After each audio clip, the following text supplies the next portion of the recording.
Хүнс эрүүл бол хүн эрүүл, хөрс эрүүл бол хүн сарвин.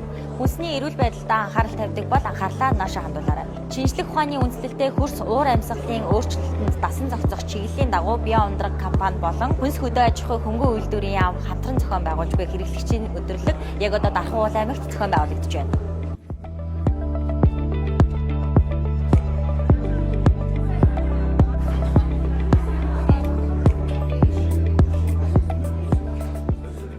Био ундраг компани одоо сүүлийн 3 жил дараалан хэрэглэл харилцагчдын өдөрлөг гэж зохион байгуулж байгаа. Энд дээр бол одоо бордоо хэрэглэсэн бүх аж ахуйн нэгжүүд урьхаас гадна бас хэрэглэхэд сонирхож байгаа маш олон аж ахуйн нэгжүүд ирж байгаа.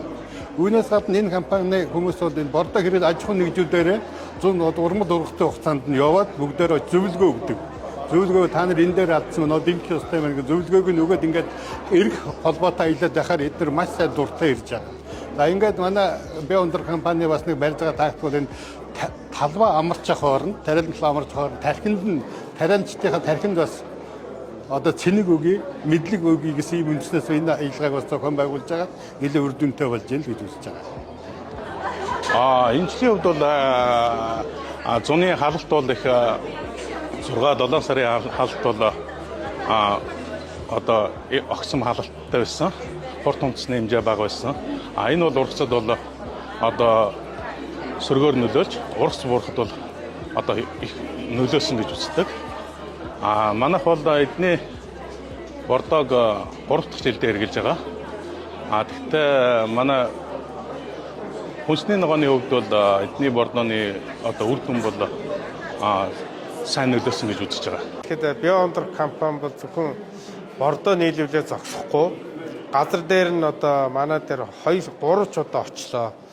Тухайн газар тариалангийн үе шатны яг тэр цаг үед нь очиж зөвлөгөө мэдээллүүдийг өгсөн.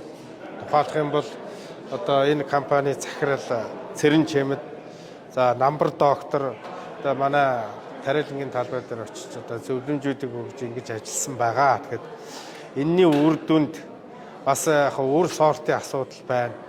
Манай арх улсд бол өндөрлөг, хяруу эрт ундаг, болцодоо ороотдаг гэдэг ингээд ийм бэрхшээлүүд байдаг хэдий ч бас энэ гантай жил бол харьцангуй гайгүй одоо ургац авсан. Тариаланч хүн бол тархиндаа тариа ургуулж иж тариагаа авдаг юм юу та.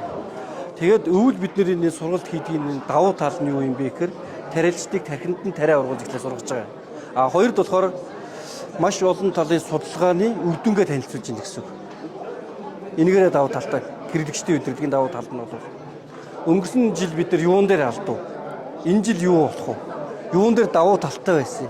Аль нь давуу байсан, аль нь дутагдaltaй энэ алдаа оноогоо л ярилцж байгаа гэсэн хэрэглэгчдийн өдөрлөгийн давуу тал нь. Нийт аж ахуй нэгжүүд болохоор зөвхөн Био ундраг биш.